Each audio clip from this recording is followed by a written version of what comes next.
Hi, Five Clubbers. It's Teacher Jenell. I hope you're having a great day.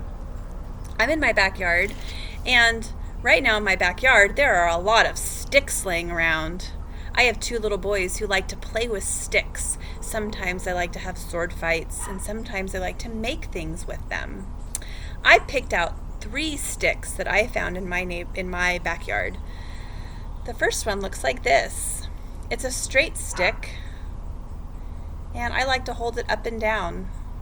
I can pretend that this is a walking stick if it was longer, and I hold it up and down. The next stick I found also is an up and down stick, but I like to imagine it being a slant. And I can imagine this stick being a slide for different creatures, maybe insects that live in our backyard. The third stick I found looks like a curve.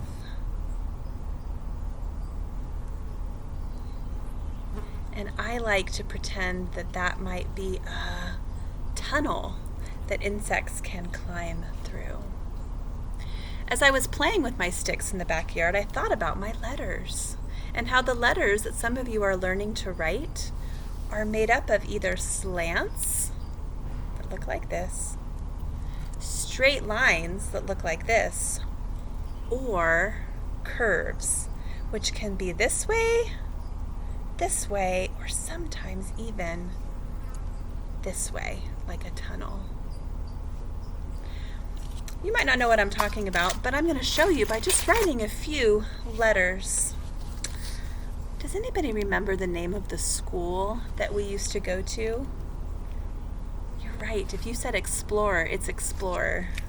Here's a whiteboard that I have, and I'm going to write the letter E in Explorer. The letter E has a lot of straight lines. It has a straight line down, and it has a straight line across the top, a straight line across the middle, and a straight line across the bottom. The E has a lot of straight lines.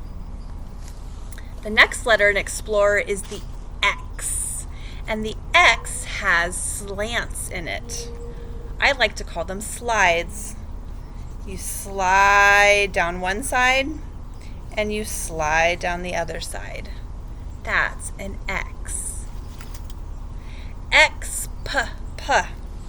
The next letter in Explorer is the P, and the P has a straight line and a little curve. So the P used my straight line and also used my curve. The next letter is the L, and the L is kind of like the E, except after you do your straight line, you skip the little line across the top and the middle, and you just go to the little line across the bottom. X, pl, l. This is an L. My next letter is very fun. It's an O, and the O is made up of one curve on this side and one curve on the other side. So far I've spelled explo. My next letter is the R. The R actually has a slant, a curve, and a straight line. Let me show you. It's a big line down, a little curve to the middle, and a little slant. The next 2 letters are letters we've already done. So I'm actually going to spell out the entire word Explorer. Again, we have an E, big line down, little line across the top, little line across the middle, little line across the bottom. An X is one slant down one side and one slant down the other side. The P is a big line down with a little curve to the middle.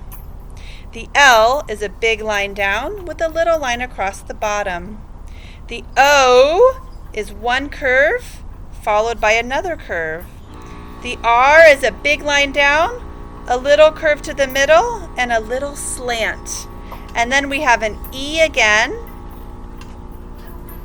And finally, if I can fit it here, we have an R. And I spelled the word explorer. I'm sure a lot of you are working on spelling and writing your name at home as you get ready to go to kindergarten.